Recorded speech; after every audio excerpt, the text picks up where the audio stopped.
دانسته باش که صبر نمودن در لحظه هایی که ناپسند توست با خود نیکی های زیاد دارد. عند الله خیر للابرار.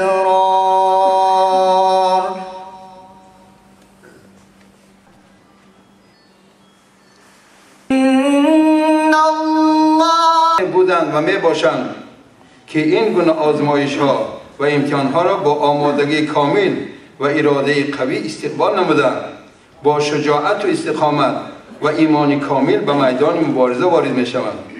مبارزه و صبر و استقامت در راه آن سختی های زیاد دارد، ولی کفیل بقای اسلام، ارزش های بالای آن و حیات مسلمانان می باشد. نجات یافته به آزادی ظلم و پشت سر کردن مرحله های امتحان و آبتابیابی در این مکتب گویندگان این راه و به خصوص راهبران اول باری مسئولیت عظیمی افتد.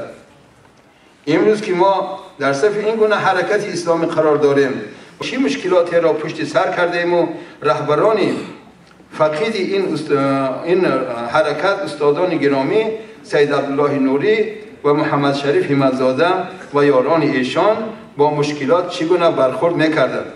پیروان این حرکتی نوتأسیس با راهنمایی راهبر هوشیار فهمیده و واقع بین آن حوادث کوشش کرد تا در فعالیت احزاب و حرکت‌های اسلامی است. موضوع بندی که ما در این بحث خود کردگی هستیم، ما در مکه بودند و زمانی که پیامبر صلی الله علیه و سلم در مدینه بودند.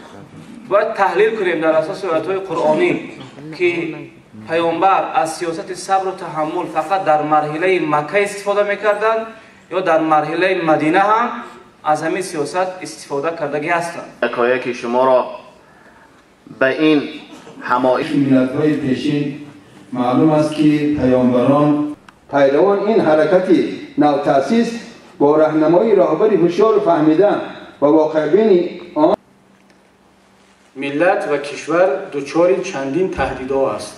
میخواهیم یا نمیخواهیم ما با این تهدیدها روبرو خواهیم شد. این دیگر نه از پرزیدنت وابستگی دارد، نه از حکومت، نه از نهضت، نه از کسی دیگر.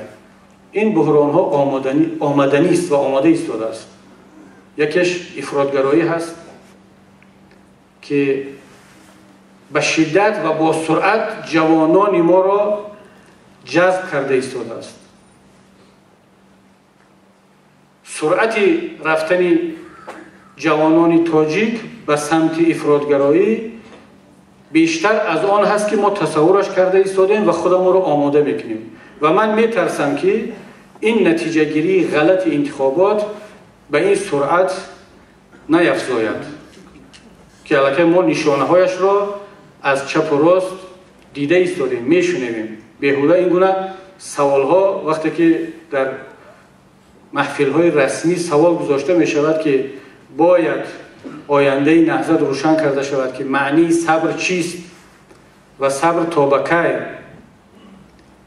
آیا صبر معنی ترس و شکست را ندارد؟ وقتی این گونه سوال گذاشته می شود مطمئن باشید که در محفل های دیگر که مردم آشکار نمیگویند الکی بعضی ها تصمیم خود را گرفتند